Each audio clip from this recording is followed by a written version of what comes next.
Cup momo আজকে নতুন একটি মোমোর রেসিপি শুরু করতে যাচ্ছে। আশা করছি আপনাদের সবার ভালো লাগবে। সেই জন্য আমি একটা কাচের বাটি নিয়েছি আর কিছু মোমো শিট নিয়েছি। কাচের বাটির মাঝখানে মোমো শিটটাকে এভাবে দিয়ে দিব। অবশ্যই কাচের বাটি নেওয়ার চেষ্টা করবেন। আর মোমো শিটগুলো যেহেতু গোল হয় তাই বাটিটা গোল হলে ভালো হয়। বাটিতে একটা মোমো শিট দিয়ে তার উপরে চিজ আর কিমা দিয়ে দিচ্ছি। আপনারা আপনাদের পছন্দ অনুযায়ী কিমা দিবেন। যেহেতু আমি আমার ছোট ছেলের জন্য বানাচ্ছি তাই আমি খুব স্পাইসি করব না। এরপরে আরেকটা মোমো শিট দিয়ে ঢেকে দিব। ঢেকে দিয়ে উপরটা খুব ভালোভাবে চেপে চেপে লক করে দিব। এরপরে আবার আমি কিমা দিব, 2-1 টুকরা কাঁচামরিচ দিব, দিয়ে আবার কিছু চিজ দিয়ে আরেকটা মোমো শিট দিয়ে পুরোটা কভার করে দিব। এই মোমোর বিশেষত্বই হচ্ছে এটা লেয়ারে লেয়ারে চিজ থাকবে, কিমা থাকবে।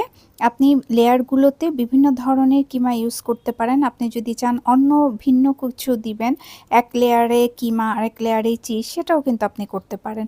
তো এখানে আমি সেমই রাখার চেষ্টা করেছি। আর একদম উপরের লেয়ারটাতে আমি 2টো ধনেপাতা দিয়ে দিচ্ছি ফ্লেভারের জন্য। এরপর আবার একটা মোমো শিট দিয়ে পুরোটা কভার করে দিব। একটু চেপে চেপে কভার করব যেন একটার সাথে একটা লেগে থাকে। আমি পরে যখন এটা উঠাবো তখন যেন ভেঙে না যায়। তো এই তো উপরে একদম মোমো শিট দিয়ে আমি ঢেকে দিচ্ছি। এর সৌন্দর্য বাড়ানোর জন্য আমি আরেকটা মোমো শিটকে একটু ডিজাইন করে কেটে নেব। এক সাইড থেকে কাটা শুরু করব, এইভাবে ঘুরিয়ে ঘুরিয়ে কাটবো। তো এইভাবে ঘুরিয়ে ঘুরিয়ে যখন আপনি কাটতে কাটতে শেষ মাথায় চলে যাবেন, সেই মাথাটা ধরে ঘুরিয়ে পেঁচেলে একটা গোলাপ ফুল তৈরি হয়ে যাবে। তো দেখতে যেন একটু সুন্দর লাগে, যেহেতু মোমোতে কোনো ডিজাইন করা হয়নি, একদম সাদা মাঠা, তাই আমি নিজে থেকেই ভাবলাম যে একটা গোলাপ ফুল তৈরি করে দিই। মোমো শিট যেহেতু রয়েই গিয়েছে, তো এই যে দেখুন কাটার পরে আমি ঠিক এইভাবে ঘুরিয়ে ঘুরিয়ে একটা গোলাপ ফুল তৈরি করব। এইভাবে কিন্তু আপনারা টমেটোর ফুলও করতে পারেন বা যে কোনো সবজির ফুলও করতে পারেন, পাতলা করে কেটে, বা অন্য যে কোনো ফুল করেও কিন্তু আপনারা ডেকোরেশনের জন্য ব্যবহার করতে পারেন। তো এই তো ঘুরিয়ে ঘুরিয়ে আমি ফুলটাকে এখানে বসিয়ে দিব। এরপর বাকি যে অংশটা আছে সেটাকেও মোমোর উপরে এভাবে দিয়ে দিব।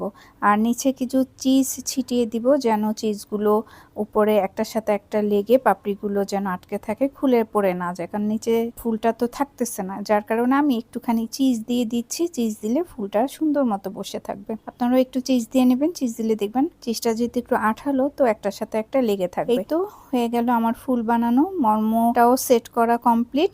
আপনারা চাইলে চিংড়ি দিয়েও করতে পারেন। দেখতে কেমন হয়েছে। উপরে আরও কিছু চিজ আমি ছিটিয়ে দিচ্ছি। এরপর আমি ভাপে দিব। আপনারা চাইলে কিন্তু এটা বেকিংও করতে পারেন। বেকিং করার সময় অবশ্যই নিচে পানি দিয়ে লো হিটে বেক করবেন। এই তো কমপ্লিট, আমার চিজগুলো গলে গিয়েছে। এখন আমি খাবো। অবশ্যই আপনারা উপরে বা এটার সাথে যে কোনো পছন্দ অনুযায়ী সস নিতে পারেন। মোমো সস যেটা, সেটাও আপনারা নিতে পারেন।